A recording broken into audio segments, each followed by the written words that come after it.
Vatsimpana etineneny Ratovelo Jacqueline. Ko ankehitriny dia mandehana fa izao no omba ny vavanao, ka noro anao zay lazainao. Amen. Ivavaka isika tompoko. Mbola ampanajana sy ampanetretena tanteraka tompo malala no iankofanay eo ambany fahasoavanao mba hiarahabanao, hideranao, ankalazanao ary hanome voninahitra mendrika ny famasinanao, ny fahalebiazanao ary ny fahefana feno izay anananao. Ianao tokoa mantsy Jesosy ilay Andriamanitra mahery sy mahagaga. Ianao ilay Andriamanitra be fitiavana sy be hindrafo. Ianao ilay Andriamanitra tianay amin'ny fitiavana tsy mety levona ka antony mbola nahatratraranay indray izao maraina vaovao izao. Ianao ihany koa ilay mbola nanome anay hery, tanjaka sy fahasalamana. Mbola ahafahanay miantso ny anaranao ankehitriny. Ivavaka aminao ary koa ahafahanay mandre ny teninao izay hery lehibe ao anay tokoa satria ny teninao tokoa mantsy tompo no manintsy lalana anay amin'izao andro feno fahamaizirana izao. Ny teninao ihany koa no hitari-dalana anay, anintsy anay amin'izay tokony aleanay araka ny sitraponao. Koa alohan'izany tompo dia mbola mangataka amin'indra fonao mandrakariva izahay, mamelany elokay tompo malalo, dia mba metezana dio anay, anasanay amin'ile rahasoanao izay nalatsaka teo ambony hazo fijaliana, mba ho afaka amin'ny fahalotonay sy ny tsy fahamarinanay tanteraka izay. Dia mba velao koa ny fanahinao masina Jesosy malala hitoetra sy hanjaka ao ambonay, anampy anay handray tsara ny teninao ary koa mba tsy ho mpiaino mpanadino izahay fa hitahiry ny teninao rehetra ao ambonay ary koa ampiarinay eo amin'ny fiainanay manontolo sy ampaherezinay koa ny manodidina anay. Dia mitenenina tompo araka ny fombanao fa efa vonona izahay andresy hankatao ny teninao. Dia amin'ny anaranao masina sy manan-kery avy any Nazareta Jesosy ho angatanay sy hanaovanay izany vavaka izany. Amen. Mbola ampifaliana mandrakariva ry havana no iarabanantsika amin'ny anaran'ny tompo ary koa hanononana ny fahasoavana mba hampiadanana avy amin'Andriamanitra ray sy Jesosy Kristy tompontsika ary ny fampiraisana avy amin'ny fanahy masina. Amen.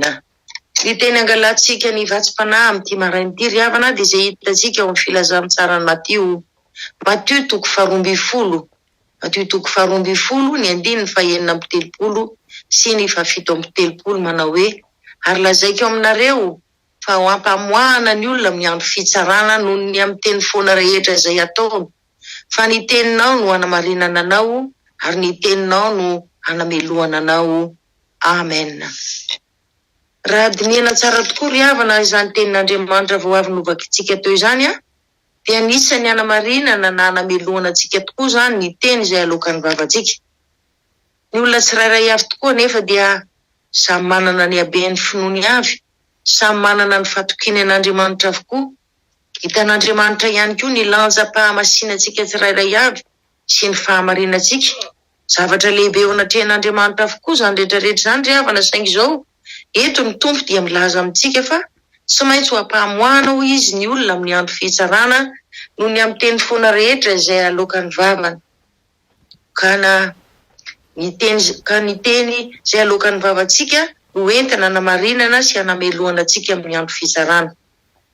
Koa raha izany ry havana ny afatry ny tompo, tsy aleo ve asiana sivana tsara izany teny rehetra izay alokan'ny vavantsika izany satria avy amin'ny teny tokoa izany no ivoahan'ny fiainana sy ny fahafatesana, ary mbola avy amin'ny teny alokan'ny vavantsika ihany koa no ivoahan'ny fahampitena sy ny fahatsarana rehetra.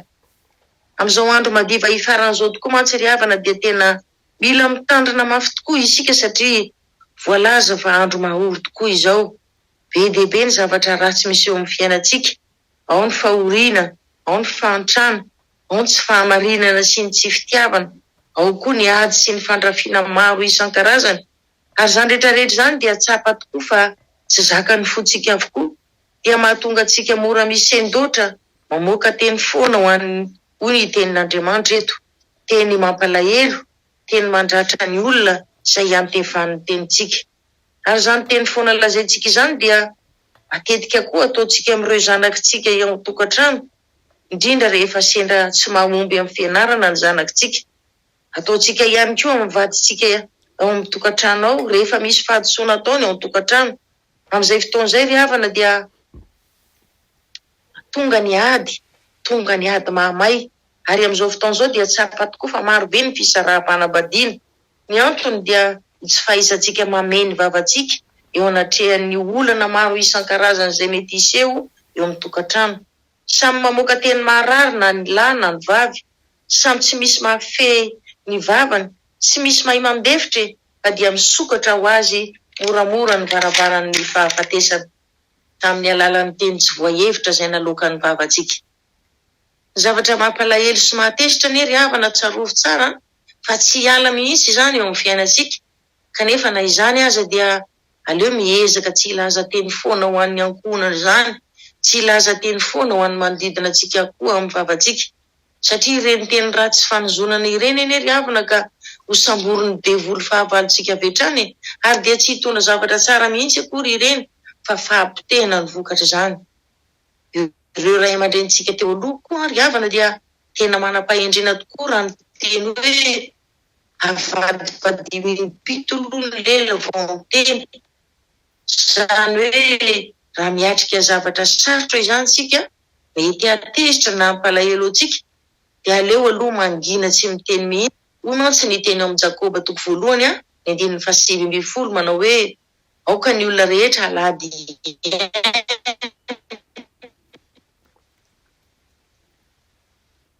malay miteny, malay hotezitra fa ny fahatezeran'ny olona tsy hahefa izay marina eo mason'Andriamanitra. Mampalahelo anefa ry havana dia ora sokatra kokoa varan'ny fiainana sy ny fahatsarana rehetra. Noho izany dia aleo isika mangataka ny fanahy masina isanandro mba hiambena ny vavantsika tsy hiteny zava-poana mety handratra sy mampalahelo ny manodidina antsika rehetra. Isika rehetra ry havana dia samy mahafantatra daholo fa io lelantsika io dia anisan'ny rantsana kely indrindra eo amin'ny vatantsika, kanefa dia izy io no mitondra antsika rehetra any amin'ny fiainana na any amin'ny fahafatesana. Rantsana kely indrindra ny lela kanefa dia mirere fatratra tokoa. Ao amin'ny Jakoba 4:9 moa dia tena milaza mihitsy hoe afo ny lela hoy izy fa ratsiana tsy hita lany, satria izy no mampipetipetina ny tena rehetra ka mampirehitra izao zavatra rehetra izao. Mampalahelo anefa ry havana fa na dia hoe rantsana kely tokoa aza ny lela dia tsy voafehitsika izy, tsy voafolakitsika ihany koa izy, fa matetika dia miteny zava-poana izay mitondra ratrapo, mitondra alahelo, mitondra fahafatesana ara-panahy ho an'ny hafa foana ny lela. Dia inona ny vokany? Tsaratsarain'ny jentilisa fotsiny ene isika ry havana, akilazany hoe ireny ve no mpivavaka, ireny ve no mpanompon'Andriamanitra sy ny sisa sy ny sisa, ary dia tsy haresy lahatra olona intsony isika amin'ny zavatra rehetra. Koa mba tsy tenena ny olona ratsy ny anaran'i Jesosy Kristy izay isalorantsika ry havana, Jesosy Kristy ilay lalana sy famarinana ary fiainana, dia aleo isika hiezaka hameny vavantsika ka tsy teny afa-tsy teny mitondra fiainana ho an'ny ankohonantsika sy ny olona manodidina antsika rehetra. Ho tokoa mantsy ny teny ao amin'ny Jakoba 1:5 manao hoe raha misy manao azy ho mpivavaka nefa tsy mameny vavany fa mamitaka ny fony dia zava-poana ny fivavahan'izany olona izany. Omen'Andriamanitra asa lehibe manokana tokoa ry havana ny vavantsika izay mitondra ny lela, ilay rantsana kely sy bitika indrindra, satria izy no afaka hanome antsika famonjena, ny lela no afaka hanome antsika fahombiazana, fahatsarana, nefa mety ho fahampitehana ihany koa. Araka ny tenin'Andriamanitra hoe raha manaiky any Jesosy ho tompo amin'ny vavantsika isika, ary mino amin'ny fotsika fa Andriamanitra efa nanangana azy amin'ny maty dia hovonjena isika. Ny vavantsika tokoa mantsy eny ry havana no entintsika isaorana, hiderana ary hanomezana voninahitra an'Andriamanitra raitsika. Nefa dia mampalahelo fa io vavantsika io ihany koa no entintsika hitenenana ratsy, hanozonantsika ny olona izay natao araka ny endrik'Andriamanitra. Izany hoe vava iray ihany izany no ivoahan'ny fisaorana sy ny fanozonana ary fiainana sy fahafatesana. Rehefa misokatra eo anoloanantsika ny varavaran'ny fiainana, dia aza vela hidy intsony ry havana amin'ny alalan'ny teny foana alokan'ny vavantsika. Esory ny fisalasalana rehetra ka tsy hitenenantsika intsony hoe sao de, satria raha isika mangataka aza tsy mino sy manahy fa tsy mahavonjy antsika Andriamanitra, dia inona moa no afaka ataon'Andriamanitra amintsika eo? Aleo ilay finoana ao anatintsika ry havana, na dia kely toy ny voatsinampy azy, hoe Andriamanitra mahery sy mahagaga, ilay Andriamanitra ivavahantsika. Izy no manana ny fahefana feno hatrany an-danitra ka hatraty an-tany, ary izy ihany koa ilay Andriamanitra ny nofo rehetra, tsy misy izay zava-mahagaga izay tsy vitany. Aleo izay finoana ananantsika izay no tazontsika mafy ao am-pontsika, ka tsy hiteny zavatra mifanohitra amin'izany intsony isika, mba hatanteraka ny valim-bavaka izay nangatahantsika. Ko andeha aza hahery vavaka foana isika ry havana, andeha hiezaka koa hanohitra ny asan'ny devoly izay mitady anidy mandrakariva ny varavaran'ny fiainana sy ny fahatsarana rehetra eo amin'ny fiainantsika. Aza vela azo antsika mihitsy ny fahakiviana sy ny fahanahiana ry havana, n'inon'inona fasarotana miseho amin'ny fiainantsika. Ho tokoa mantsy ny tenin'ny tompo amintsika hoe amin'ny Deutéronomie 3:10, manao hoe indro efa nataoko eo anoloananao androany ny fiainana sy ny soa ary ny fahafatesana sy ny loza. Tamin'ny nandidiko anao androany ho tian'i Jehovah Andriamanitrao, ka andeha amin'ny lalana ary hitandrina ny didiny sy ny lalàny ary ny fitsipiny, mba ho verina ianao ka hiamaro ary mba hitahian'i Jehovah Andriamanitrao anao any amin'ny tany izay efa idirana ho lovanao. Amen. Mivavaka isika.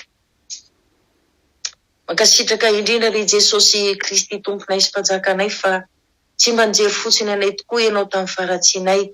Fa androany ianao dia mbola niezaka nandefa ny teninao indray hoe ampitandrina anay, fa ny teninay tokoa no hanamarinana anay ary ny teninay no hanameloana anay.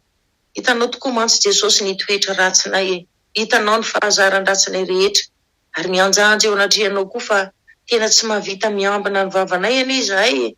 Tsy vitanay ny manome ny vavanay eo anatrehan'ny zavatra sarotra sy mampalahelo miseho amin'ny fiainanay, na ao an-tokantrano izany, na eo amin'ny fianakaviana izany, na eo amin'ny manodidina anay rehetra izany. Ka dia malady mamoaka teny foana izahay, teny mandratra fo, teny mampalahelo ary mampatezitra ny hafa ihany koa. Ifonanay tanteraka aminao izany Tompo malala, satria ny vava izay nomenao anay tokoa mba nataonao dia mba hisaoranay, hideranay, hanomezanay voninahitra anao, kanefa dia nentinay koa hitenenana ratsy hanozonana ny hafa, zavatra tena mifanohitra amin'ny sitraponao Tompo malala.